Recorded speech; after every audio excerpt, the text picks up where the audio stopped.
మహాభారతంలో శ్రీకృష్ణుడికి ఎంత ప్రాధాన్యత ఉందో అర్జునుడికి కూడా అంతే ప్రాధాన్యత ఉంది. మార్గం చూపినవాడు కృష్ణుడు అయితే మార్గాన్ని అర్థం చేసుకుని నడిచినవాడు అర్జునుడు. అంత గొప్ప అర్జునుడికి కూడా ఊర్వశి చేతిలో శాపం తప్పలేదు. అయినా సరే ఆ శాపాన్ని వరంగా మార్చుకోవడం అర్జునుడి గొప్పతనం, ఆయన తెలివితేటలు, ధైర్య సాహసాలకు నిదర్శనం. అసలు అర్జునుడికి ఊర్వశి ఎందుకు శాపం పెట్టింది? దీని వెనుక కథ ఏంటి? దీన్నుండి అందరూ తెలుసుకోవాల్సింది ఏంటి? మహాభారతంలో పాండవులు అజ్ఞాతవాసం చేస్తున్నప్పుడు వారి అజ్ఞాతవాసాన్ని భంగం చేయాలని దుర్యోధనుడు చాలా ప్రయత్నాలు చేస్తాడు. అయితే పాండవులు చాకచక్యంగానూ, తమ తెలివితేటలతోనూ తమ అజ్ఞాతవాసాన్ని పూర్తి చేస్తారు. ఇలా వనవాసం, అజ్ఞాతవాసం పూర్తైనా సరే దుర్యోధనుడు పాండవులకు హస్తినాపుర రాజ్యాన్ని కాని, రాజ్యంలో భాగాన్ని కాని ఇవ్వడానికి ఒప్పుకోడు. దీంతో పాండవులు తమ బలాన్ని పెంచుకోవడానికి చాలా ప్రయత్నాలు చేస్తారు.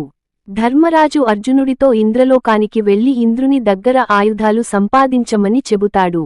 దీంతో అర్జునుడు శివపార్వతుల గూర్చి తపస్సు చేసి వారి నుండి ఇంద్రలోకానికి వెళ్లే అర్హత పొందుతాడు. ఇంద్రలోకంలో అర్జునుడు ఆయుధాలు సంపాదించడం పూర్తయ్యాక అక్కడి నుండి వెనుదిరుగుతాడు.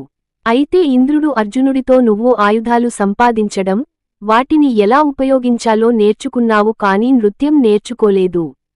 కాబట్టి నృత్యం కూడా నేర్చుకో అని చెబుతాడు. ఇంద్రుడి మాటకు సరేనని అర్జునుడు నృత్యంలో నైపుణ్యం సంపాదించడానికి ఇంద్రలోకంలో ఉండే అప్సరసల నృత్యాన్ని నిశితంగా పరిశీలించడం మొదలుపెడతాడు.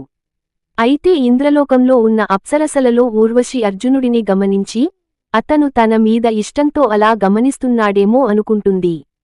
తనను వివాహం చేసుకోమని అర్జునుడిని అడుగుతుంది.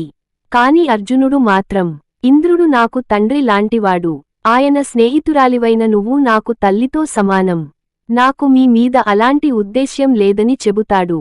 దీంతో ఊర్వశికి కోపం వస్తుంది. అర్జునుడు తన రూపాన్ని, తనలో ఉన్న పౌరుషాన్ని, తన ప్రతిభను చూసి గర్వపడుతున్నాడని అనుకుని, ఇవన్నీ మర్చిపోయి నువ్వు నపుంసకుడుగా మారిపోతావని శపిస్తుంది. ఇలా అర్జునుడు ఊర్వశి చేతిలో శపించబడ్డాడు. కాని అర్జునుడు ఈ శాపాన్ని కూడా వరంలా మార్చుకున్నాడు. తనకు ఊర్వశి శాపం ఇచ్చిన విషయానికి ఇంద్రుడితో చెబుతాడు. ఇంద్రుడు ఈ శాపాన్ని పూర్తిగా తొలగించలేమని, కాని నీ జీవితంలో నువ్వు అనుకున్న సమయంలో 1 సంవత్సరం పాటు నపుంసకుడిగా మారగలవని చెబుతాడు. అలా అర్జునుడు విరాట రాజు కుమార్తె ఉత్తరకు నృత్యం, సంగీతం నేర్పిస్తూ బృహన్నలగా కొన్నాళ్లు నపుంసకుడిగా మారతాడు. దీన్ని బట్టి అర్థం అయ్యేది ఏంటంటే, మనిషికి శాపంలా అనిపించే విషయాలను కూడా జీవితంలో వరంగానూ, తమ జీవితానికి ఉపయోగపడే విధంగానూ మార్చుకోవచ్చు.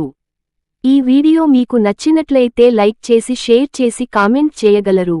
జై శ్రీరామ్, జై జై శ్రీరామ్.